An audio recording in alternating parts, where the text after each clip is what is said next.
Hey, well, it's been a little while since we did a video. 7 months or so, I think, since we last did the last video. Tank's been going about 9 or 10 months now. And so I thought I'd talk a little about some of the additions that we have in there, then kind of what the equipment I'm running, and then finally some of the obstacles that I've run into in the last 7 months. So since the last video, we've added a couple of new corals. We got this acan here, which is growing pretty awesome. It's already, I think when I bought it, it had 4 heads. We're up to, I've lost track of how many now. 1, 2, 3, 4, 5, 6, 7, 8, 9, 10. Which on the back. We've added this mushroom here, which looks really awesome under the blue lights, and it's kind of just grown like crazy all over that rock. This stoli, which is going to go in the bigger tank that I'm about to discuss, well, I'm going to discuss in a little bit. Another acan. I like the acans. The zoas have kind of gone crazy. And then I added this torch back here.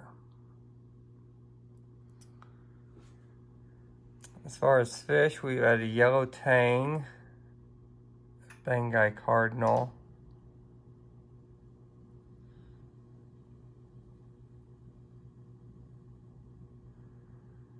and before the tang police start going crazy on me, I've got a 180-gallon tank that just was set up about a week and a half ago. That's where that guy's going. I've had him maybe a couple months. Purpose to attack algae in this tank. As far as equipment, I switched to the Nero 5s about 6 months ago. First with this one over here on the left, and then I added a second one. They're complete overkill for the Biocube, and so I turned them down to 3 to 5%. But I wanted to make sure I was getting more flow that was really kind of keeping some of the detritus off the rocks, which was leading to a fair amount of algae.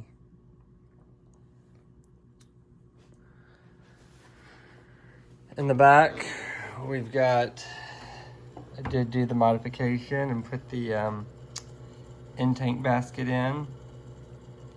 If you can't find the link, there's plenty of links to talk about the modification you gotta do to the bottom so it'll fit.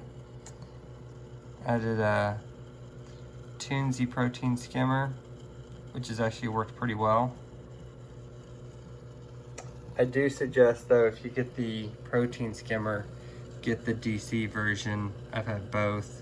The DC version allows you to tune it a little bit. It's maybe $20 more, $30 more, but you can tune it a lot better. I'm running the UV sterilizer that comes with the that's made for the Biocube, and then the Toonsy Nano auto top off.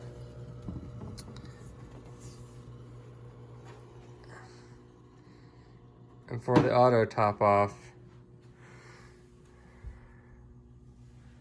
we just use a Tupperware tin I got there from Target. I also attached an apex, really, so that I can, this makes it easier to turn stuff on and off.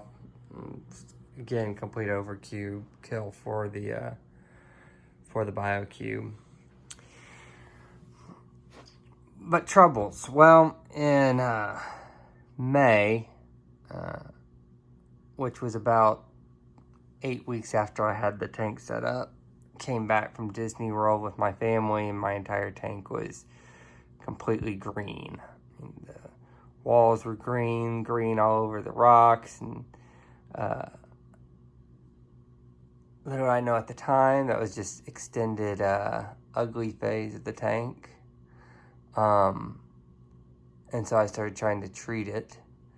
And the main thing I was using was Chemipure Elite, which will definitely get rid of the green. And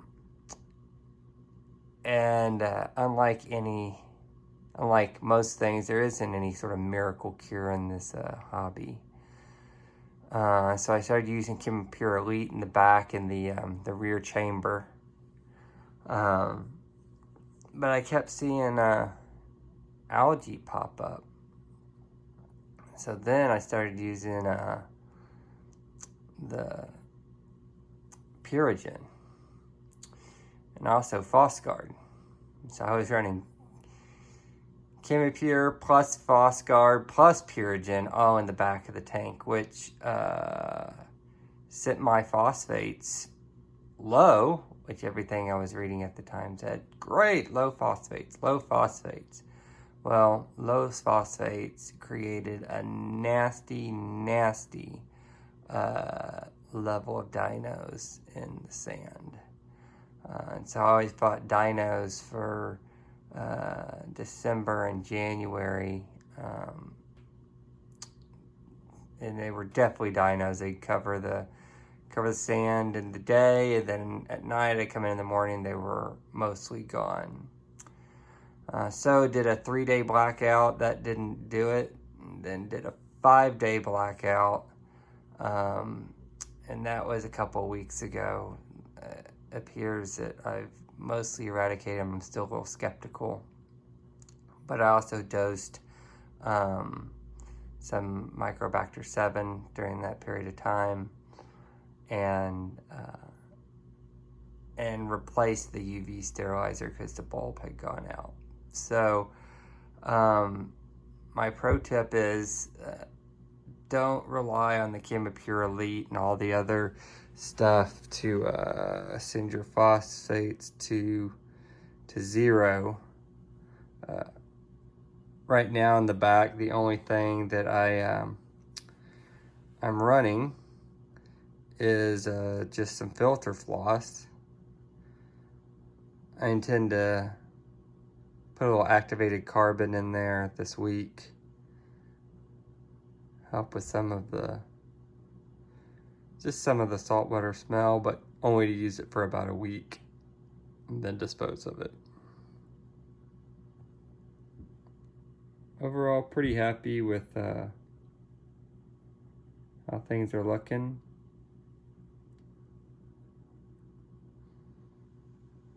I also I've been feeding once a day in the mornings. Recently gone to feeding twice a day. I think as a result of that, I think things have been a lot happier.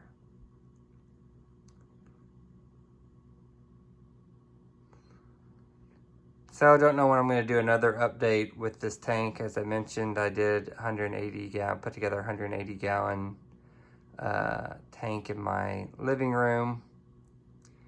And not sure I'm going to keep this one running. Fish are definitely going to move to the bigger tank. And I'll probably move the majority of the corals to the bigger tank. However, I'm not really sure what I can do with these zoas, as they've all kind of encrusted there on the rock. Really would hate to see those go. I bought this colony, there was about 5 heads. Now there's probably upwards of 40. I'm not sure I really want to do anything with those yet. So anyway, keep posted, and we'll see what happens. Thanks for watching.